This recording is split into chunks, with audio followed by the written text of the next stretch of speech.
asalaamaaleykum mbokk yi sant leen gërëm leen ci àndandoo beeg télévision Futurs Médias benn waxtu jot na xibaaru digg bëccëg yi bokk na ci dialogue national muy waxtaan wu yaa bi ñu sumb door ko tey jile ca palais présidentiel ca teewaayu njiitu réew mi wàllum politique lu soxal askan wi wàllum koom lépp dinañ ko waxtaanee foofule waaye nag waxtaan woowule parti démocratique sénégalais bokk ca naam sax kii di coordonnateur am di Omar Sarr mu nga foofule taskatu xabaar bi di Abdou Ñing moom la ñuy waxtaanal tey jile ci dialogue national boobule ci kanam tuuti lay doon bokk na ci ponk yi tamit li ñuy xaarandi ci waxtaan yooyu le ci xibaar yi ba léegi fitna yi am yenn saa yi diggante sàmmkat ak ñii di béykat ñaari pàcc yi ku ca nekk bëgg wut ay saafara ci mbir yooyu le ba tax na ca bët gànnaaru réew ma la ñu bëgg mooy ñuy gën a farataal mbay ay pepp yu ànd ak ñax yu bëri ngir jur gi di ko mën a lekk bañ di dugg ci tool yi loolee tax ba yenn saa yi réeroo di fa am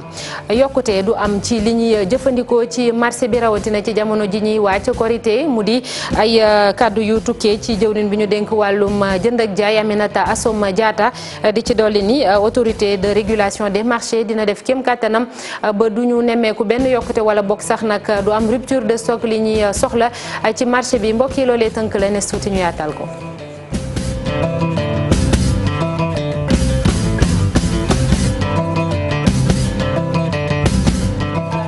ginnaaw bañ leen nuyuwaatee ba noppi dialogue national muy waxtaan wu yaa door nañ ko tey jilee ca palais présidentiel ci teewaayu président Macky Sall ak ñi nga xamante ni ñoo di waa kujje gi front de résistance nationale waaye parti démocratique sénégalais nekku ca kilifay cosaan ak aada ñu nga fa syndicat patronat ak ñeneen moom nag njiitu réew mi Macky Sall yëkkati na fa ab discours waaye laata moom kii di maire bu Ndakaaru di Soham Wardini yëkkati dafa ay kaddu moom tamit daal dinay junju sax kii di Khalifa Ababacar Sall mi nekk ci kaso bi dañuy dem fële ca palais présidentiel fekk ji fa Mame Biram Diouf Mame Biram ñu ngi lay nuyu.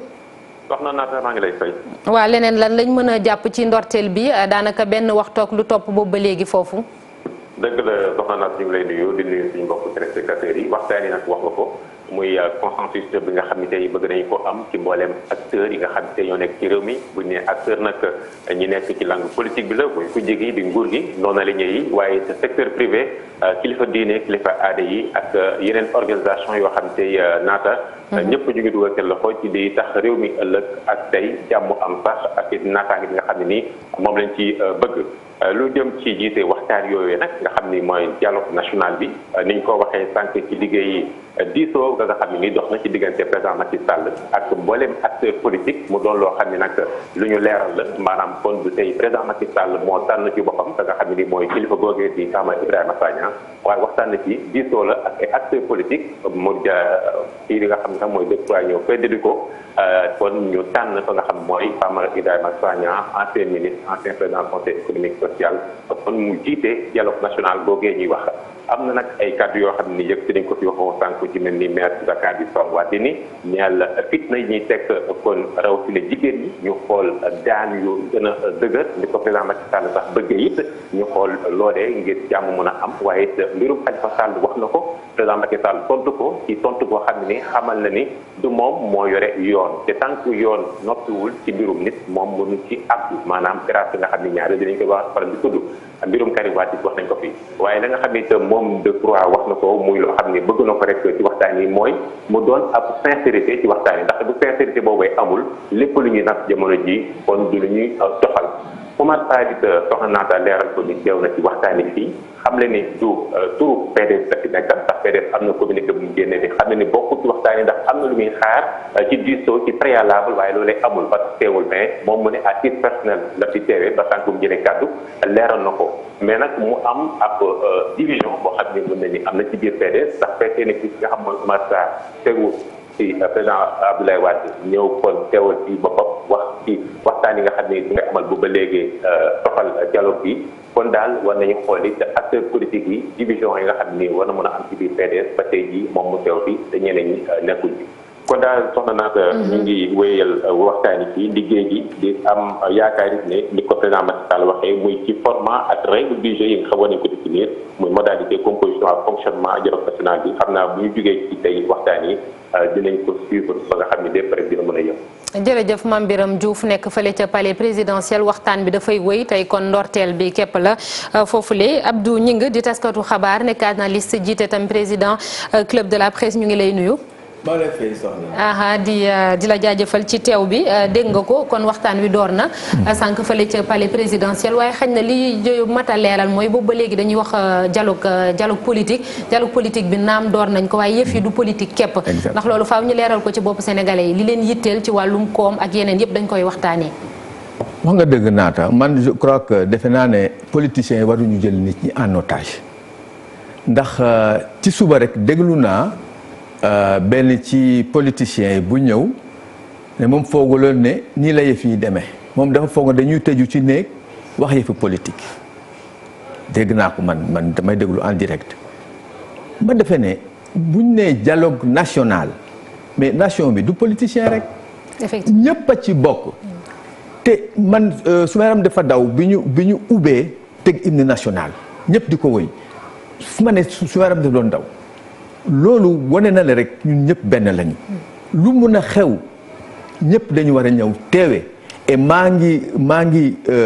remercier Omar Sarr geste bu mu def parce que réew mi du PDS du PS du AFP APR déedéet. ñëpp a ko bokk ñëpp a ko bokk donc fi mu ne nii daal ni mu tàmbalee nii yan a jëm kanam. laata ñoo ñëw ci wàllum politique ba loolu Abdou Gningue am na yenn ponk yu ñu jot a junj kii di maire bu Ndakaaru Soham Wardini jot naa wax ci ñàkk kaaraange bi ñu nemmeeku fa nii ci réew mi ci sa gis-gis yan ponk yu ëpp solo moom la ñu war a jiital jamono ji waxtaanee ko foofule. fi mu nekk nii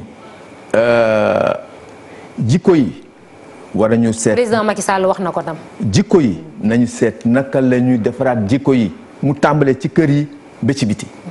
ndax. am na yenn yoo xamee ne état mënu fi taxaw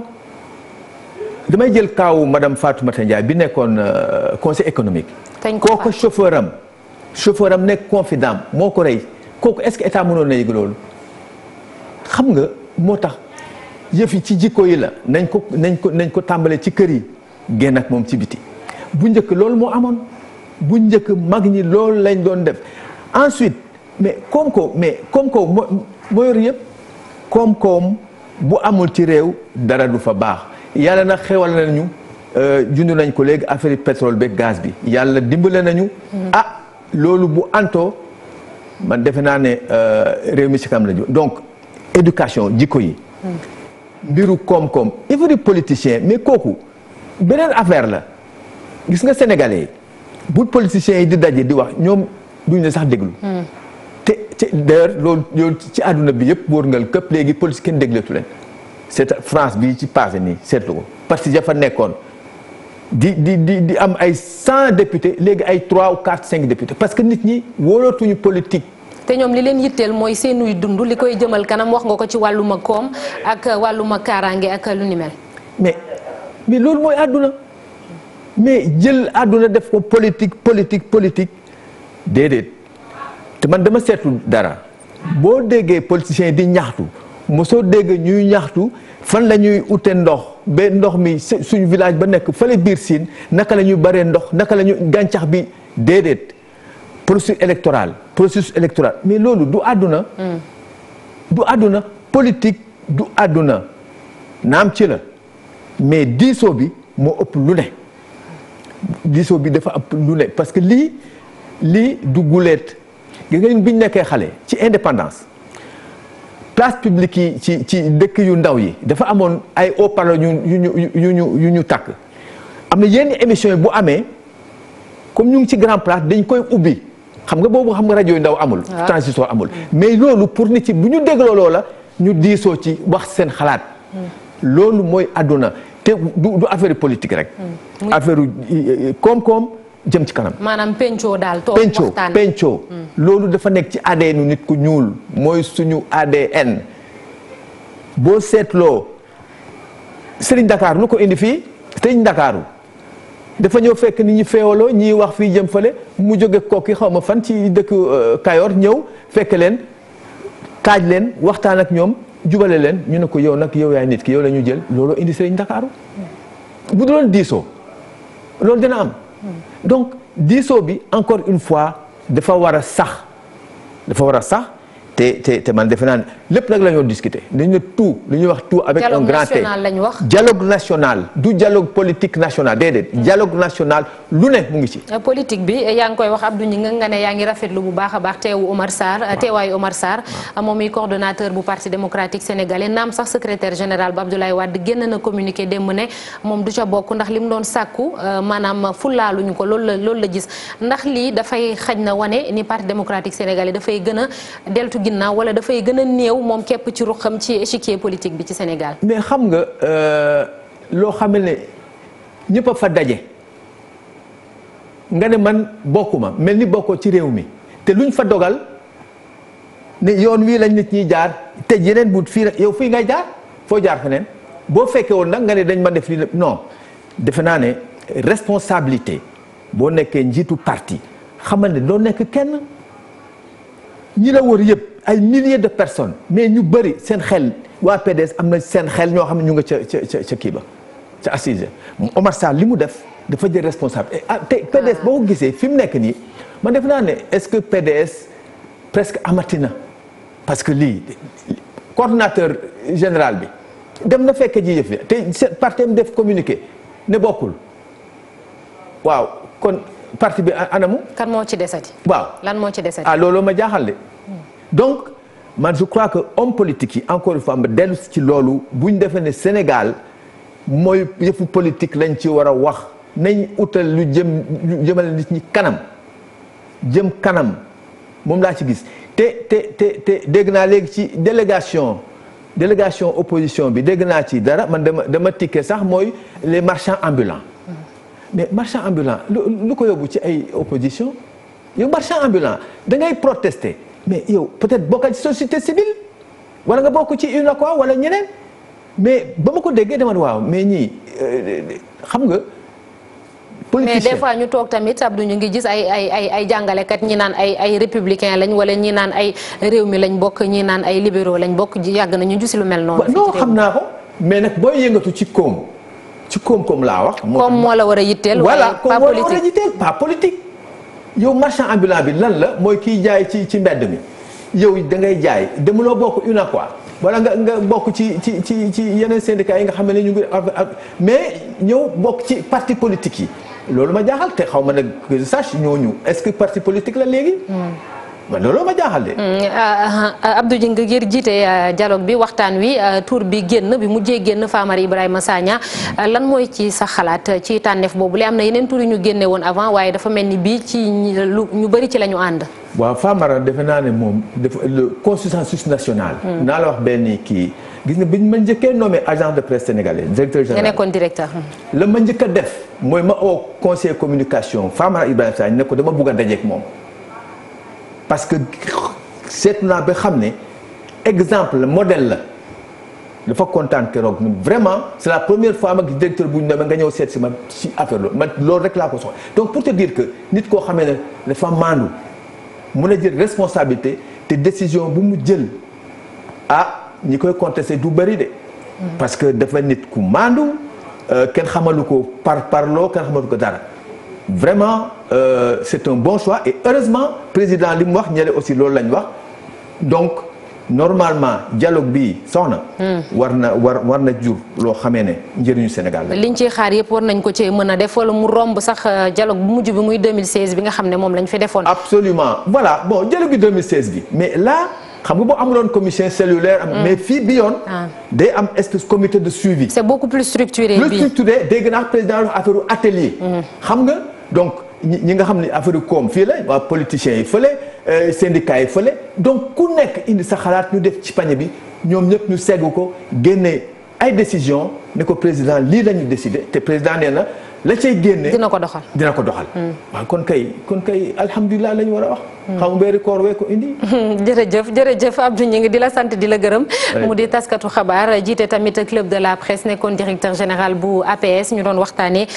dialogue national bi ñu sumb tey jëlee ca palais présidentiel fas yéene ko wéyal ci bés yi ñu dëgmal ñu waxtaanee leneen mbokk yeneen waxtaan yoo xam ne démb lañ ko door mu ñeel kon ñu jëmmal organigramme bu collectivité territoriale yi am na benn décret boo xamante ni moom moo jëm ci wàllum organisation bi du yàgg dara dinañ ko jeexal ci gis-gisu Oumar Gueye mooy ministre bi ñu dénk wàllum collectivité territoriale mu ne nag bépp pàcc bu ci bokk dinañ la déglu xam lan moo ci sa xalaat ba ñu mën koo doxal Oumar Gueye ministre ñu déglu ko ci micro Koumba Madlo ak Diafara Ba. fonction publique locale nag jéego yu bare def nañ ko ci juróom-ñeent décret yu ñu waroon signé la juróom-ñett yëpp président Macky Sall signé na ko mu des benn bi mooy nan la ñu war a taxawalee doxalinu collectivité territoriale yi ci wàllu organigramme maanaam nañuy liggéeyee ña koy ŋànk ñan lañu ginnaaw maire bi wala président conseil départemental bi ñan ñoo koy ŋànk ñan loolu nag biñ ci liggéeyee ñu ni faw ñu am loo xam ni ku nekk di nga ci gis sa bopp te du diis ñu ne kon nañu xool defar loolu organiser ko ba nga xam ni ku nekk di nga ci mën a gis sa bopp maanaam département yi am seen organigramme ville yi nga xam ne ay commune la ñu ñoom it de par la loi am seen organigramme commune yi nga xam ne ñoo fi nekkoon am seen organigramme ak commune d'arrondissement yi ngi fi nekkoon yi nga xam ne nag ay commune la ñu te nekkoon communauté rurale ñoom it ñu am seen organigramme. leneen muy faatu Thierno Sow mu di sàmmkat boobule ñu faat barki démb ci benn xeex bu amoon fële ca banlieue bu Ndakaaru lii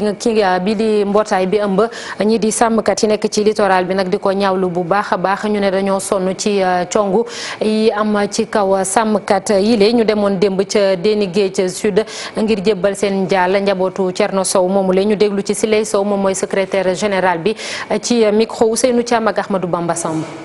donc ñoo fi ñëw tey pour jaale ji sunu rakk boobu nga xam ne sunu doom sunu jarbaat bi nga xam ne boom nañ ko démb dama bëgg yéen ngeen dem xool fiñ ko boomee li ñu naan tool la fa nekk suuf kese la yaa rien te yoon moo fa nekk ab mbedd bu ñuy jaar ñu koy tere donc si loolu ñu boom ko ci ñu nekk loo nga xam ne lii lu metti la lu ñuy naqarlu la te li tax mu gën ñoo metti mooy daaw si jamono ji ñu toll lu mel nii dafa amoon si sunu benn mbokk sunu rakk sunu doom sunu jarbaat galaan ñun ñëpp ñu dem fa mobiliser wu massawu ñu ne ñu muñ leen si jamono yooyu également Kayar lu mel nii amoon xaar yàlla gone gi ñu dóor ko bal rey nagam ñu ne ñu muñ leen nangam dootul amaat bërki démb sunu mbokk yi daane maayo dans le Waalo la ñu dal si benn sàmm foofu dóor ko ba mu sukuraat ñu yenu ko yóbbu ko hôpital régional fa la yàlla def mu faatu fa donc c'est des situations yoo nga xam ne nii day répété wu te devant cette situation ñun mënuñu noppi di ko seetaan. ni mu ko junjee ca bët gànnaaru réew mi ne mooy ko woon nañ fa lu ni mel waaye foofu nag sàmmkat yi ak baykat yi ñoom dañoo bëgg indi ay saafara ci jafe-jafe yooyu ñuy dund yenn saay ba tax na li ñu bëgg mooy ñu gën a farataalal ñuy mbay ay pepp yu ànd ak ay ñax yu bëree bëri lu ci mel ni ñebbe lii di jur yi di ci jëfandikoo naka noonu tamit nit ñi ñoom loolee mooy tax ba kon xeex yi du am ak xuloo yi yenn saay ci biir tool yi reportage Ousseynou Diop ak gis ni léeg saa jafe-jafe day am ci diggante baykat yi ak sàmmkat yi tax fii ci dëkk bi di Pomo commune bu Mbane département bu Dagana baykat yi ak sàmmkat yi booloo ñu gis ni ñoom mbayum ñebbe bile bu fekkee ni tënku nañ ca jafe-jafe yooyee mën na dak bon ñebbe bi nekk na la nga xam ni vraiment dafa dindi lu bare dem na sax ba nga xam ni entre maanaam conflit yi nga xam ne day am entre baykat ak sàmmkat danañ ci wàññi lu bare parce que ñii ngay gis ni ay baykat lañu mais en même temps dañu nekk ay éleveurs parce que baykat boo fi gis rek sàmmkat la. ñebbe bi am ñaari avantage ba ci njëkk bokk na ci mën nga ci am sëb mu doon ñar nga koy ñaru waaye tamit nga mën ci am ñëgg jox ko xar yi ñoom baykat yi nag nee nañu loolee mën na tax jafe-jafe yi daal di dak. loolu amee lawtan bi am na lawtan bi dana dem si askan wi dana dem si bàyyi mi lii gis nga ñebbe ji nit daf koy lekk bàyyi mi daf koy lekk te xam nga vertu yu am si ñebbe. parce que boo amul yàpp boo amee ñebe daw nga boy fot. ci diwaan bi nag ñaar ci pàcc yooyu jàpp ni jafe-jafe yi nga xamante ni moom lañ doon dund bu fekkee ni daan nañ ciy taxaw dina am solo waaye tamit daal di yokk lii di koom-koom bi. te dafay am solo boo xam ne mooy dootuma sax wax ni sàmmkat yi am nañu seen tool mais damay wax ni bàyyi mu yi am nañu seen tool waaye mais bàyyi muy bu ñu amee seen tool du ñu wàcc seen tool nag dem ci si toolu béykat yi bu fekkante amul jàmm am bu jàmm amee koom-koom am. diwaanu Pomo nag ñi nga xam ne ñooy béykat yi ak sàmmkat yi ànd nañu nekk benn nee nañu nag état bi la ñuy xaar mu jàppale leen ndaxte ay jafe-jafe yu bare la ñu am ngir mën a am matériel ndox mi itam egg ci tool yi ngir mën a ñolal sëb bi jàmm mën a am ci diggante béykat yi ak sàmmkat yi. ñii nag moom dañoo am tiitange ci seen i yëngu-yëngu lu ci mel ni bay ak tamit sàmm ca Bandia la ñu nekk fële ca Diass ndax dañoo jàpp ni usine ciment bi nekk foofulee dafa bëgg a nangu leen ci seen i suuf lu toll ci 200 ak fanweer ak juróom-benn ci hectare ngir yaatal usine am ñu ne ñoom nag duñ ca d'accord naam fa indi ay jafe-jafe ci seen yëngu-yëngu mën na leen a indil tamit ay loraange ci seen wér-gi-yaram ñuy woo ministre bi ñu dénk wàllum alam gi mu gestu leen ci jafe-jafe boobule ñu amaloon ndaje démb ci teewaayu Abdourahmane Diallo ak Mamadou Gueye. askan wu dëkkee ci village u Bandia nekk ci commune u Diass di wéy di wax ni bëgguñu carrière calcaire bi nga xam ni bëgg nañ ko indi seeni bërëb boobu ñuy xam la ni projet boobu jafe-jafe rek la leen di indil. carrière boobu ñu fi bëgg a def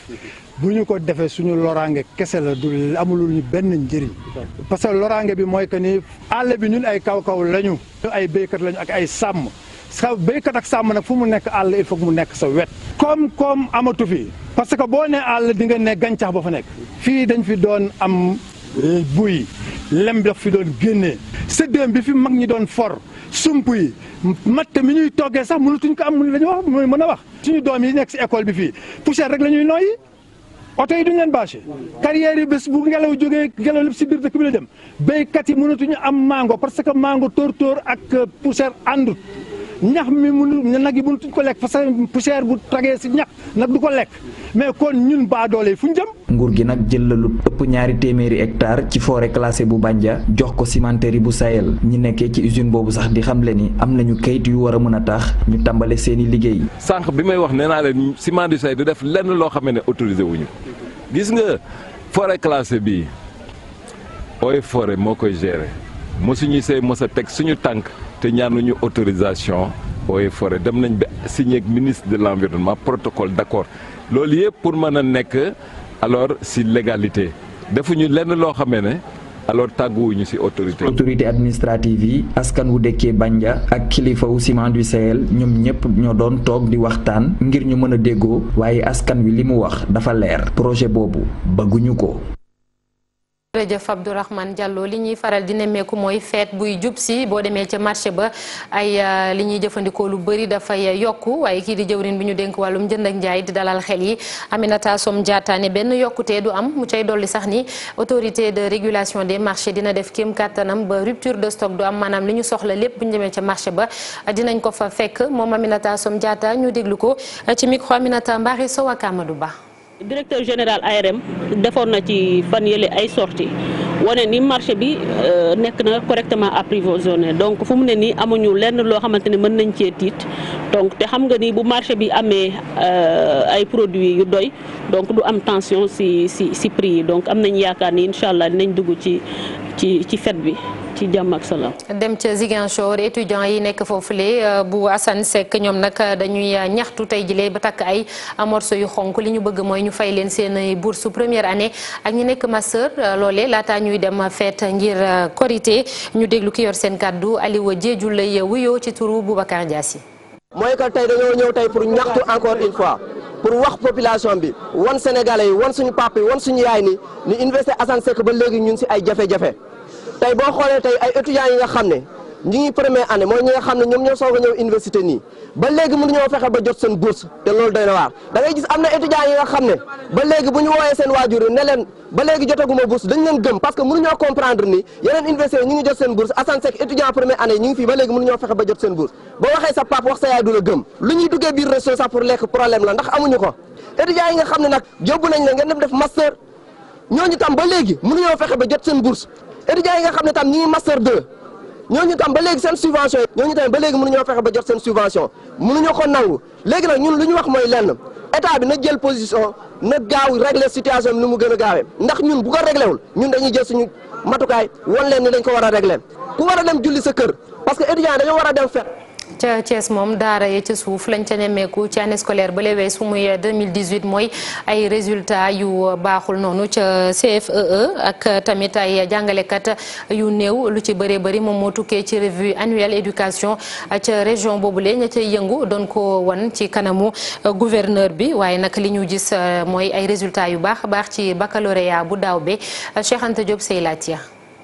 ginnaaw bu ñu doon def xayma lu jëm ci wàllu njàng mi at mi ñu génn inspecteur d'académie bu Thiès ànd ci gouverneur ak ay jàngalekat jóge woon ci diwaan bu nekk ci région bi saytu nañu leeral gindeeku am ay jafe-jafe yoo xamante ne naam sax njàng mi am na lu bëri loo xamante ne def nañu ko ci waaye nag am na ay rëq-rëq yoo xamante ne génn nañu ko. am na jéego yu bëree bëri yu ñu def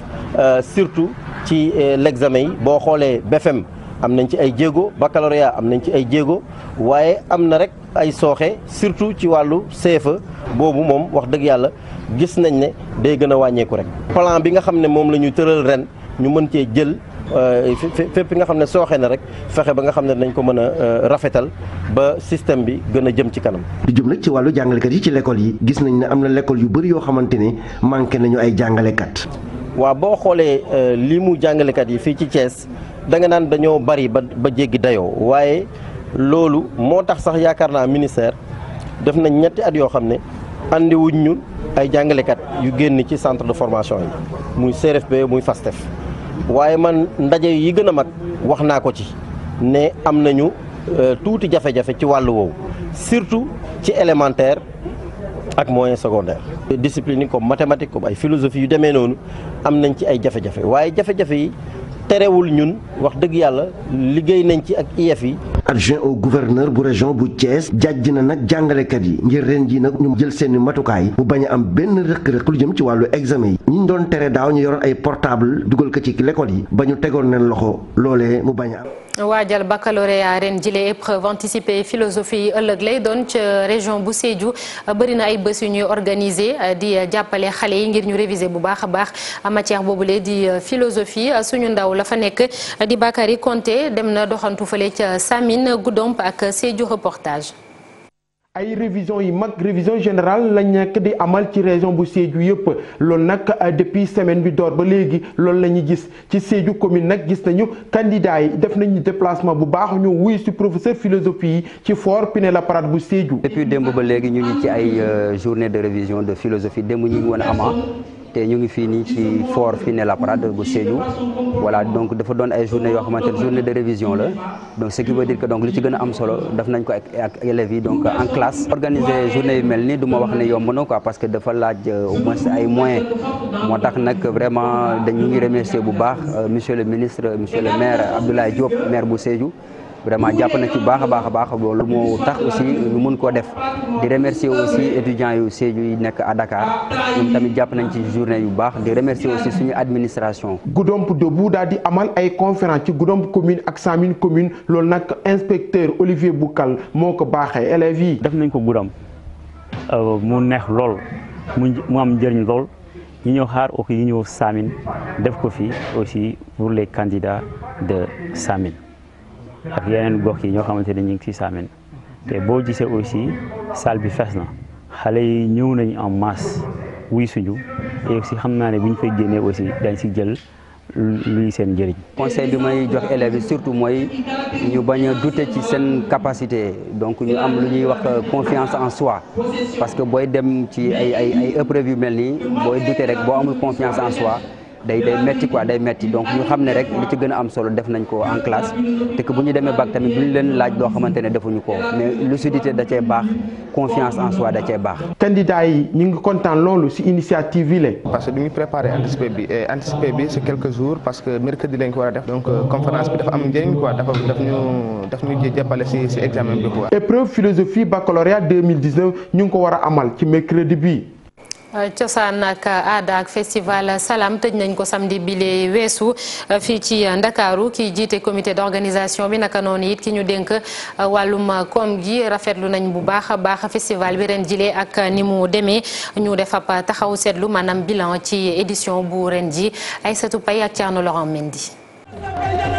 lu toll ci téeméeri artiste nag bokkoon nañu ci festival Salam ren jile lu ko dalee Kaolack ba Ndakaaru festival yi kontaan lool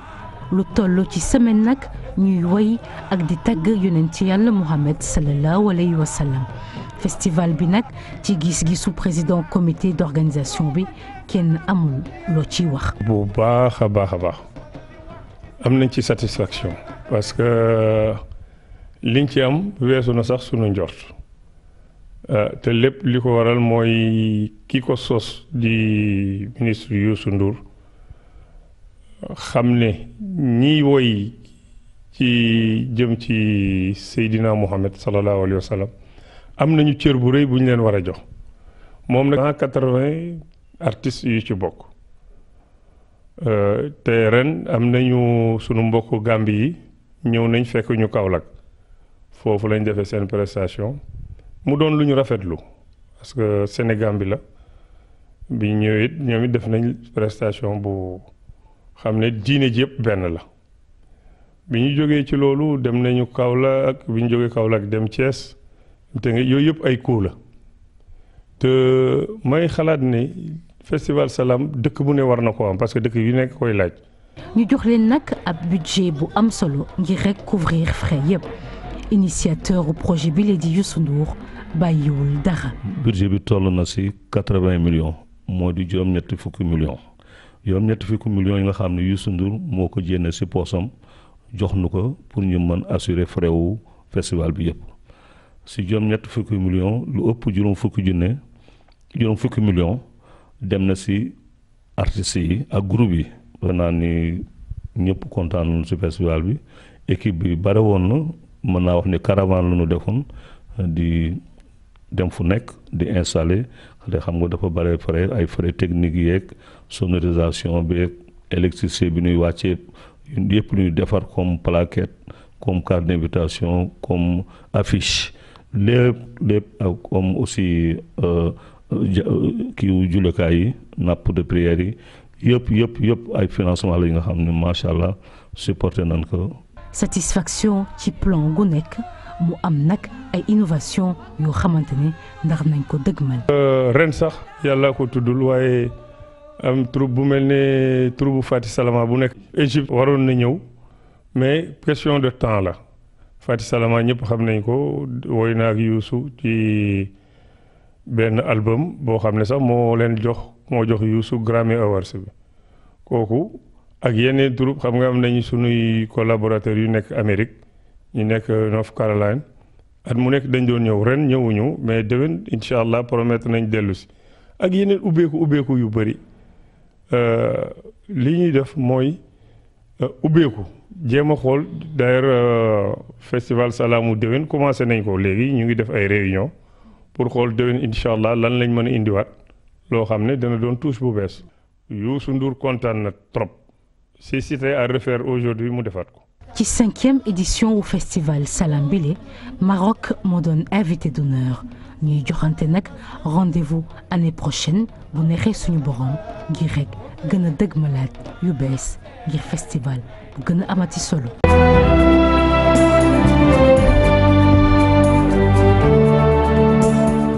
xibaaru tàggat yaram ñu wax ci football coupe du monde ni ñu seenaat motagul ñaar fukk te ñu koy amal ca Pologne Sénégal nag bu bëggee gën a sori ci compétition bi faaw mu xoolaat ni muy joué maanaam gën a yéegal ci kaw niveau de jeu am loolee mooy gis-gisu Salif Diallo ab taskatu xabaar la spécialisé wu ci wàllum tàggat yaram Sénégal nag qualifié na 8e de finale ginnaaw ba mu dóoree Colombie barki démb ñu déglu Salif Diallo ci micro Maymouna Ndiaye. équipe boo ko bàyyee bal bi yow sooy génn da ngay gaaw dañuy xool ne Sénégal au lieu que mu gaaw verticalement mais dañuy jéem bëre ay passe wala téye bal bi lu bëri pour soo équipe soo koy contre day gën a génnee bal bi rapidement loolu suñ ko defoon kon du 2-0 peut-être 3-0 wala 4-0 lañ doon dóor kii Colombie. day gën a metti parce que d'abord dañuy jouer suñ 3e match contre pays organisateur mooy Pologne qualifié gul d'abord donc ñeneen ñi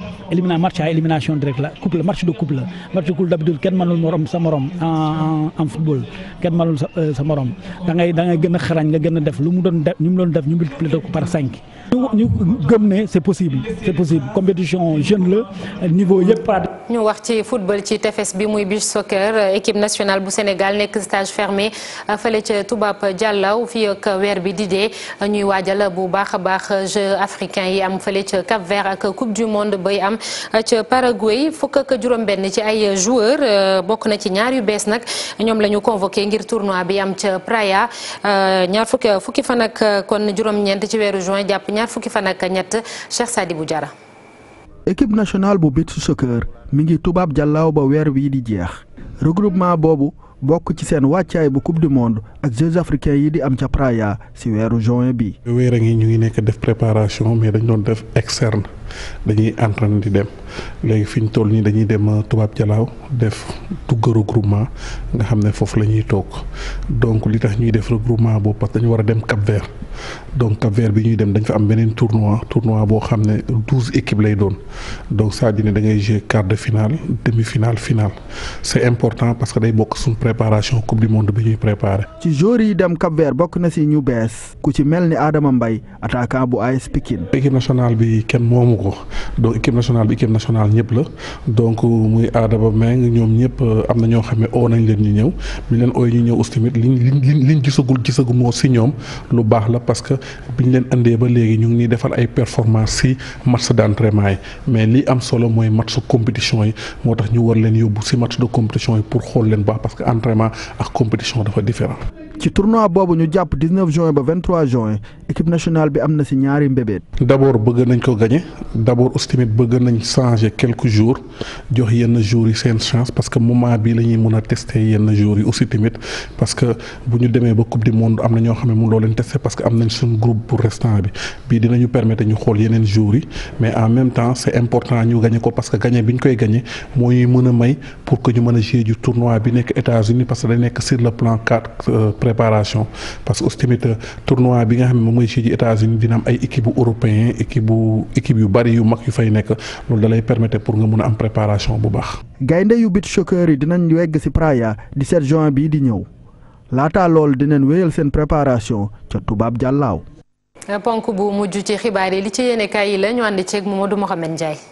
jërë ngeen jëf dialogue national bi ñuy def tey ci réew mi waa Wade ñoo ko nar a yàq waxuma ko laas yéenekaay moo ko wax ubbil journal bi Abdoulaye Wade ak doom ja Karim Wade yéenekaay bi nee na ñu ndajem dialogue national bi ñuy tàmbali tey yi ci réew mi ci tànki ruubale ko ak turbale ko ci la ñu taxaw ne parti politique yi fare ci Front National Résistance ku ci dul parti démocratique Sénégal ñoom ñëpp noppi nañu ngir dem ca palais ba bokk ca waxtaan wa teewee ko l'observateur nañu bumbul bañee lambay nangu waa parti démocratique Sénégal bu ñu géddee Macky Sall am na ab char de combat bu sant bu mu fas yéene combat ak Abdoulaye Wade ne donte Abdoulaye Wade gedd na ndaje ma bay wut ku ko geddale Omar Sarr mi secrétaire général bu PDS moom ñoo ngi koy séntu tey ca palais ba Les Échos nañu lu të xam dafa yàggul ne bu ñu demee ba woote tey ji am ndaje ci réew mi Abdoulaye Wade ne bu ko fa kenn séntu ndax du fa dëgg ab tànkam Omar Sarr ne ko ndok moom ku ko fa dëgg ne ko massa loolee mooy wane ne PDS mi ngi ciy jafe-jafe jur jàng ju rëy am na ci parti bi Abdoulaye Wade bi Abdoulaye Wade nee na moom du dem ca dialogue ba ndax li mu doon sàkku kenn boolewu ko ca terme de référence yi Omar Sarr mi secrétaire général adjoint bu parti bi ne moom mooy dem ak jàmm ca ndaje moo toog déglu lu mu fa góobee gar ko yeneen parti yi ci opposition bi te tënku ci Front Résistance Nationale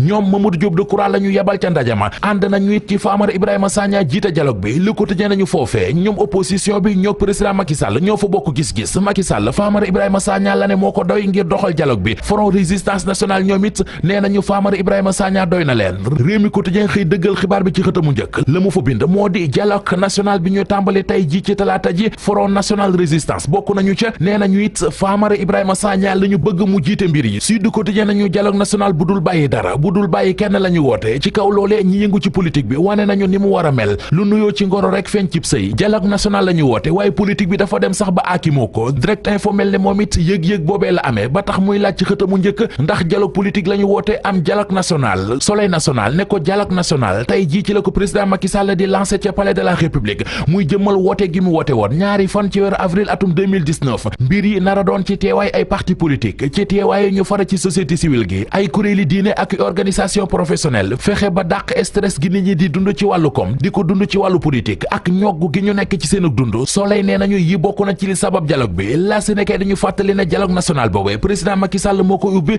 tey ji la koy ubbi bu ca noppee ba ca gaaña ñuy waxtaan moom mu dem umra ji bu demee moom président Macky Sall ñi muy bàyyi ginnaawam ab cabinet dina ci bokk cabinet président Macky Sall bu yees boobee enquête dina kay moom la xëy di ñu xamaleeg ña ca nekk ñi ñu dul gis te ñuy liggéey lu am solo noonee la leen enquête dina kay xëy tudde tegal ñu ci ne ña ca nekk président Macky Sall moo leen tànn def leen ci cabinet bi jël cabinet bi dénk ko docteur Augustin Tine Ousmane Mbengue àtte nañu ko démb Vox Populi nañu mooy waa ji doon wax naan nañu wàññi jigéen yi ndax ñoo fi indi problème yi procureur bi nee na nañu ko tëj juróom benn weeri kaso yéenekaay bi nañu suba ci àllarba ji ci lay xam ana lan la yoon di dogal ci ay mbiram la Sénégal nañu dootu ko defati ne démb ca tribunal ba ca kanamu juge ba baalu na bay bëgg a dee Les Échos nañu dem na ba yegg ci naan ay kaf ñoo ko dugaloon ci lii lépp leneen lu xëy di jaaba jonge ci yéenekaay yi moo di mbirum Fallou Ka L'Observateur tax nañu benn xale bu góor la bu am ñaar fukki at ak ñett police bu Mbàkke ñoo ko jàppoon ak yamba ju toll ci 250 grammes ginnaaw bi ci la ñu ko yóbbu police téye ko fa jële ko police yóbbu ko ca kaso bu njaareem waaye ba mu yegg ca kaso ba sonnoon na sonn goo xam ne daanaka juróomi fan rek la fa def dee nee nañu ñoo ngi ko fitnaale ñoo ngi ko toroxale ñoo ngi ko duma ca police bu Mbàkke ba mu sonn ñi ñu ne ñoo ko doon dóor ba mu jaare ca dee L'Observateur nee nañu ñetti policier lañu ak benn ASP ñoom it teg nañu leen loxo ba mandat dépôt leen ñoo nga kaso. jërëjëf Mamadou Mouhamed Ndiaye sant ko gërëm ko yéen itam ci àndandoo beeg ñun bu 19h jotee incha allah rédaction bu TFM dina fi ñëw indil leen yeneen i xibaar di leen ñaanal ngeen yendoog jàmm.